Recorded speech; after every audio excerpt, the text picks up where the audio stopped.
John Kang adalah siswa biasa dari keluarga miskin yang tak sengaja berteman dengan Han Bada dari keluarga yang kaya raya. Ia membantu Bada saat sedang dihukum oleh guru. Sejak saat itu hubungan mereka menjadi sangat dekat. Mereka pun berjanji untuk terus berteman hingga nanti. Persahabatan mereka berjalan sampai 20 tahun kemudian, di mana sudah sama-sama dewasa. Bada memiliki perusahaan perhiasan yang ia desain sendiri. Bada sudah menikah dengan seorang pria dari anak kaya raya bernama Go Ji-won yang bekerja sebagai dokter kulit. Mereka telah dikaruniai seorang putri cantik bernama Mi-pong. Go Ji-won adalah ayah yang baik. Ia seringkali menyelesaikan pekerjaan rumah seperti memasak, mencuci, dan membersihkan sampah. Namun ia sama sekali tak keberatan karena ia memaklumi sang istri yang sibuk sebagai seorang pembisnis. Sedangkan Eun-kang bekerja sebagai guru privat dan seringkali bekerja lepas membantu usaha Han Bada. Eun-kang dikenal baik serta sering melayani dan membantu keluarga besar Go Mul-sang, yaitu ayah mertua Han Bada. Ternyata Eun-kang lah yang mengenalkan Go Ji-won kepada Han Bada hingga mereka pun menikah. Karena Eun-kang sudah lebih dahulu mengenal Go Ji-won. Hal tersebutlah yang membuat Han Bada percaya dan sering meminta suaminya untuk menemani Eun-kang. Kesibukan Bada sebagai seorang pembisnis kadang menjadi celah bagi Eun-kang untuk menggantikan posisinya di keluarga besar Go Mul-sang. Eun-kang tinggal bersama ayah ibunya yang seringkali bertengkar karena masalah finansial. Ia memiliki adik perempuan bernama Jo Eun-san yang sangat keras kepala dan kakak laki-laki bernama Daegum. Eun-kang sudah berpacaran 5 tahun dengan seorang pria bernama Kwon Tae-ki. Ia baru saja dinyatakan lulus sebagai pegawai negeri sipil. Selama 5 tahun lamanya, ia bergantung hidup dengan Eun-kang. Bahkan saat merayakan pesta kelulusannya menjadi PNS, ia tak mengajak dan memberitahu Eun-kang. Hal itu tak sengaja terlihat oleh Bada di suatu kafe. Ia pun menelpon temannya untuk memberikan ucapan selamat. Eun-kang yang tak mengetahui apa-apa langsung menghampiri pacarnya yang sedang bersenang-senang. Bodohnya, Eun-kang lah yang membayar semua makanan di pesta itu. Setelah lulus menjadi PNS, Tae-ki merasa bosan dan sifatnya berubah kepada Eun-kang. Ia sering protes melihat kerutan wajah dan cara berpakaian Eun-kang yang tampak kuno.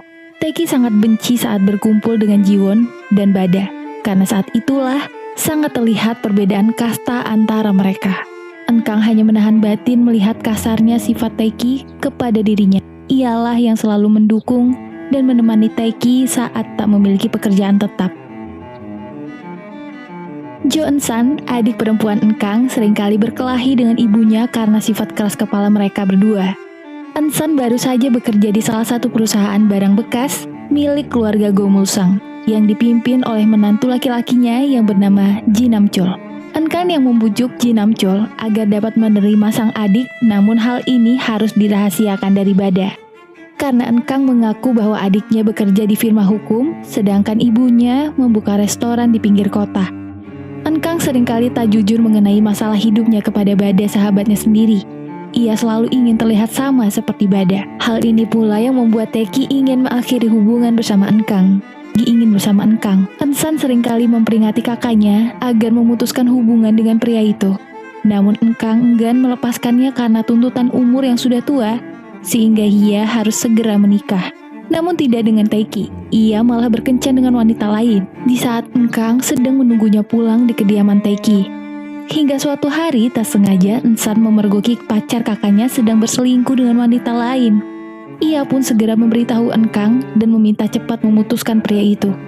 Mendengar perkataan Eun-san membuat Eun-kang cepat mengunjungi kediaman Tae-ki, namun tak ada orang di sana. Saat akan pulang, ternyata benar jika Tae-ki membawa wanita lain.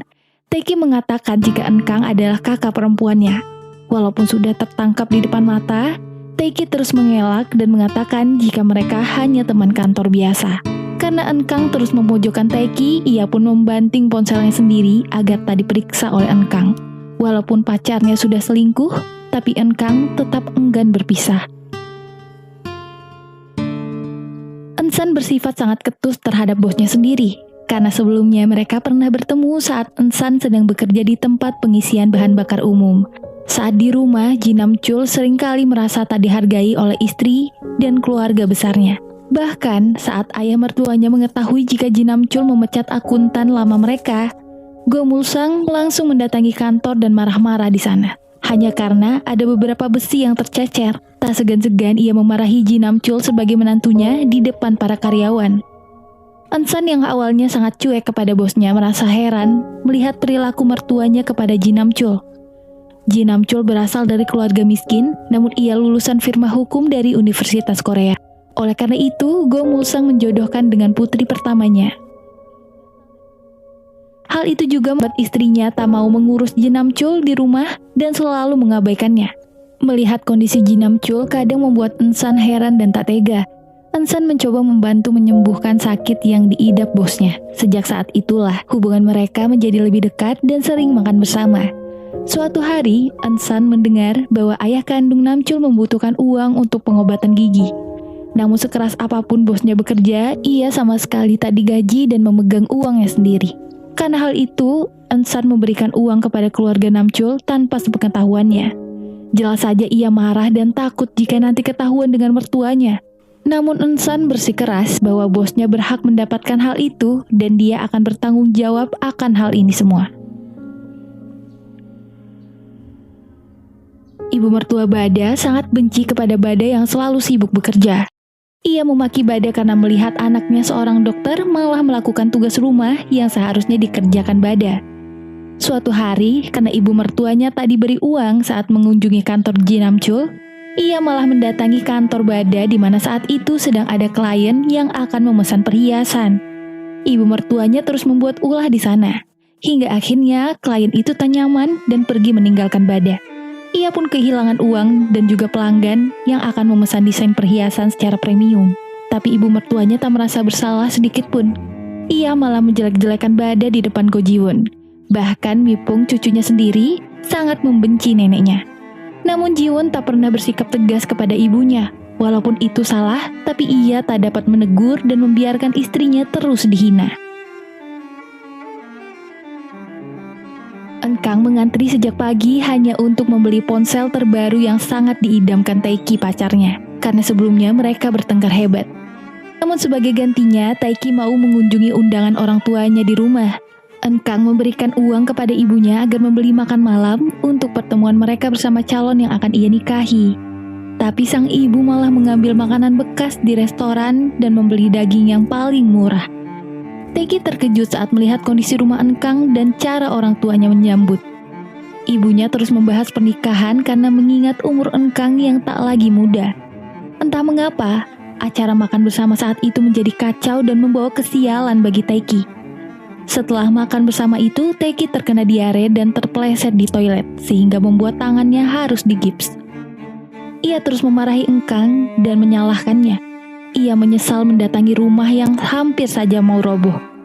Saat itulah Taeki tahu jika Engkang selama ini berbohong mengenai restoran yang dimiliki orang tuanya. Engkang mengamuk saat mengetahui bahwa ibunya memberikan makanan tak layak kepada calon pacar yang akan dinikahinya. Tapi sang ibu tak merasa bersalah sedikit pun. Hanya kakaknya lah yang membela dan menenangkan Engkang. Di saat yang bersamaan, Ensan memergoki kembali Taeki berkencan dengan wanita lain. Taeki mengajak Engkang untuk berbicara baik-baik agar mereka dapat mengakhiri hubungan ini. Namun Engkang bersikeras menolak karena ia telah memberikan semuanya kepada Taeki. Sang adik terus menasehati Engkang yang dibutakan oleh cinta dan takut karena umurnya yang akan memasuki 40 tahun. Taeki menemui Bada untuk memberitahu berakhirnya hubungan mereka sekarang. Untungnya, Taeki tak membongkar kebohongan Engkang mengenai pekerjaan orang tuanya. Go Ji-won juga datang menemui Taeki untuk membujuknya agar berpikir sebelum mengakhiri hubungan mereka dengan Engkang. Namun hal itu tak merubah apapun. Ensan mengetahui jika wanita selingkuhan Taeki sudah hamil. Tak terima melihat kakaknya dihianati seperti ini, ia pun pergi mendatangi Taeki dan mengatakan kebusukan pria itu di depan selingkuhannya, hingga ia memukul di muka Taeki. Bada mencoba memberi pelukan dan menguatkan Engkang atas kondisi hubungannya saat ini. Namun Engkang malah merasa hina saat Bada tahu semuanya. Karena ayah ibunya terus membahas pernikahan Engkang. Akhirnya sang adik memberitahu putusnya hubungan Engkang dan Taeki. Hal itu membuat ayah ibunya marah, lalu mendatangi kantor Taeki untuk memberi pelajaran, hingga semua orang melihat kejadian tersebut. 전부 거머리냐? Gomulsang mendapat ucapan terima kasih dari adik Namchul atas uang yang diberikan untuk pengobatan gigi ayah mereka. Mendengar hal itu, ia sangat marah dan mendatangi kantor. Di sana mertuanya mengamuk dan memaki-maki Namchul karena telah menggelapkan dana perusahaan untuk memberikan kepada keluarganya sendiri. Padahal uang yang diberikan itu tidaklah seberapa. Sifat pelit dan memandang Namchul rendah yang dimiliki mertuanya itu sangat membuat Ensan terkejut. Namchul pun melampiaskan rasa sedihnya dengan lanjut bekerja, begitupun dengan karyawan lainnya yang tak tega. Tangan Namchul terluka tapi ia tak menghiraukannya dan malah pergi dari kantor. Ensan melihat itu langsung ikut kemanapun bosnya akan pergi. Ia mengajak ke tepi pantai untuk menenangkan pikiran Namchul. Ensan juga memesan room karaoke untuk mereka dapat minum bersama dan mencurahkan perasaan Namchul. Hanya ini yang dapat Ensan lakukan untuk sedikit memperbaiki hati bosnya itu. Sejak hari itu, Ensan terus memberikan perhatiannya. Namun hari ini Namchul tak masuk kantor. Ia membutuhkan waktu sendiri untuk merenung. Kesehatan ayah Namchul terus menurun dan harus menjalani operasi. Namchul sangat terpuruk. Walaupun dia sudah bekerja 20 tahun lamanya, tak ada sepeser pun uang yang ia dapat tabung. Hanya dengan memberanikan diri meminta kepada ayah mertuanya lah satu-satunya jalan. Karena selama ini ia tak menerima gaji sedikit pun. Namun ayah mertuanya malah marah dan tak terima semua curahan hati yang dikatakan Namchul. Bada meluangkan waktu untuk mengajak Engkang berbelanja agar dapat menghibur hati temannya yang sedang terpuruk itu. Ia juga memberikan tas yang sangat mahal kepada Engkang. Itu kali pertama Engkang memakai barang-barang mewah. Bada sangat ingin menghibur hati sahabatnya. Suatu malam, Teki mengajaknya bertemu. Sang adik juga heran kenapa Engkang masih menemui laki-laki itu. Kali pertama Teki memuji penampilan Engkang setelah sekian lama, karena ia mengenakan pakaian yang dibeli oleh Bada. Ternyata perlakuan baik Teki kepada Engkang memiliki maksud terselubung. Ia meminta agar Engkang mengaku kepada calon istrinya sekarang bahwa dirinya lah yang mengejar-ngejar Teki. Mendengar hal itu amat sangat menyakitkan bagi Engkang. Ia menyiramkan air kepada pria yang tak tahu malu tersebut. Engkang tak menyangka pria yang sejak awal ia temani bahkan belum menjadi apa-apa malah mencampakkannya seperti ini. Teki sangat jahat menghancurkan dan merenggut semua yang dimiliki Engkang. Namun setelah ia sukses, wanita itu pun ditinggalkan begitu saja. Bada mengajak Engkang untuk makan malam bersama dengan suaminya. Mereka berharap akan ada laki-laki hebat yang menggantikan Teki. Tapi tiba-tiba Engkang pingsan dan Jiwon pun menggendongnya ke dalam mobil. Jiwon malah duduk di samping Engkang sehingga membuatnya bersender di pundak pria itu. Walaupun Bada melihatnya, tapi ia biasa saja karena panik melihat kondisi Engkang. Mereka pun membawa Engkang ke rumah dan beristirahat di sana untuk malam ini. Ternyata Engkang hanya sedang berpura-pura pingsan. Entah apa yang ada di pikirannya. Hingga ia pun bangun lalu berjalan ke kamar Bada dan juga Jiwon untuk tidur di samping Jiwon dengan memeluknya. Hal itu sangat nyata, namun itu semua hanya mimpi yang dialami oleh ibu kandung Bada. Ia seperti sedang diberi suatu pertanda buruk untuk pernikahan anaknya. Bada mencarikan pria untuk kencan buta temannya ini. Walaupun sempat menolak, tapi akhirnya Engkang menyetujui kencan buta itu. Karena laki-laki yang dipilih oleh Bada sudah pasti dari kalangan berada. Engkang pun bersiap untuk menemui pria itu, namun saat tepat di depan resto, ia menerima pesan bahwa laki-laki itu sudah menikah 10 tahun lalu dan memiliki putri kembar. Hal yang paling membuat Engkang sakit hati, ternyata Bada tahu itu semua. Akibat hal ini, ia sadar bahwa Bada tak menganggapnya benar-benar teman karena mengenalkannya kepada pria duda. Namun Bada juga baru tahu malam itu juga, kesalahpahaman antara mereka pun mulai muncul. Keesokannya, Engkang mengetahui jika hari ini mantan pacarnya melangsungkan pernikahan. Mendengar hal itu, Engkang datang mengunjungi pernikahannya bersama kakak laki-lakinya. Ia membawa kado pernikahan dengan membongkar kebusukan Teki kepada orang tua sang wanita. Ia juga memberitahu mempelai wanita bahwa sebelumnya mereka juga pernah mempunyai anak, tapi digugurkan karena Teki masih mengejar mimpi menjadi seorang PNS. Teki pun habis menjadi sasaran orang tua dan mempelai wanitanya.